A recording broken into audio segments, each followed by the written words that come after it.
never actually ran. The loop became final when, for the first time in history, I put out a press release to answer my own manufactured criticism. Tucker Max responds to CTA decision. Blow me, the headline read. Hello shitstorm of press. Hello #1 on the New York Times bestseller list. I pulled this off with no connections, no money, no footsteps to follow. But because of the way that blogging is structured, from the way bloggers are paid by the page view to the way that blog posts must be written to catch the reader's attention, this is all very easy to do. The system eats up the kind of material I produce. So as the manufactured storm I created played itself out in the press, real people started believing it, and it became true. My full-time job then and now is Director of Marketing for American Apparel, a clothing company known for its provocative imagery and unconventional business practices. But I orchestrate these deceptions for other high-profile clients as well, from authors who sell millions of books to entrepreneurs worth hundreds of millions of dollars. I create and shape the news for them. Usually it's a simple hustle. Someone pays me, I manufacture a story for them, and we trade it up the chain, from a tiny blog to Gawker, to a website of a local news network, to the Huffington Post, to the major newspapers, to cable news and back again, until the unreal becomes real. Sometimes I start by planning a story. Sometimes I put out a press release or ask a friend to break a story on their blog. Sometimes I leak a document. Sometimes I fabricate a document and leak that. Really, it can be anything, from vandalizing a Wikipedia page to producing an expensive viral video. However the play starts, the end is the same. The economics of the internet are exploited to change public perception and sell product. Now, I was hardly a wide-eyed kid when I left school to do this kind of PR full-time. I'd seen enough in the edit wars of Wikipedia and the politics of power users in social media to know that something questionable was going on behind the scenes. Half of me knew all this, but another part of me remained a believer. I had my choice of projects. I only worked on what I believed in. And yes, that included Tucker Max and American Apparel. But I got sucked into the media underworld, getting hit after publicity hit for my clients, and propagating more and more lies to do so. I struggled to keep parts of me separate as I began to understand the media environment I was working in, and that there was something more than a little off about it. It worked until it stopped working for me. Though I wish I could pinpoint the moment when it all fell apart, when I realized the whole thing was a giant con.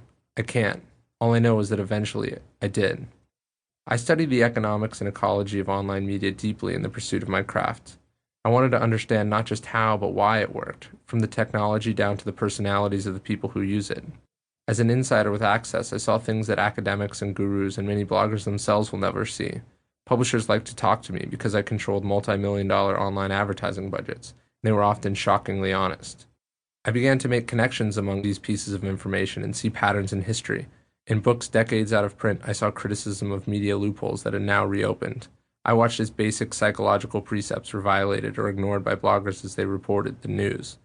Having seen that much of the edifice of online publishing was based on faulty assumptions and self-serving logic, I learned that I could outsmart it. This knowledge both scared and emboldened me at the same time.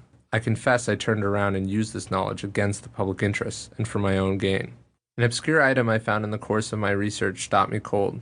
It was a mention of a 1913 editorial cartoon published in the long-since-defunct Leslie's Illustrated Weekly newspaper. The cartoon, it said, showed a businessman throwing coins in the mouth of a giant fang-bared monster of many arms which stood menacingly in front of him. Each of its tentacle-like arms, which were destroying the city around it, was tattooed with words like cultivating hate, distorting facts, and slush to inflame. The man is an advertiser, and the mouth belongs to the malicious yellow press that needs his money to survive. Underneath is the caption, "The fool who feeds the monster." I knew I had to find this century-old drawing, though I wasn't sure why. As I rode the escalator through the glass canyon of the atrium and into the bowels of the central branch of the Los Angeles Public Library to search for it, it struck me that I wasn't just looking for some rare old newspaper. I was looking for myself.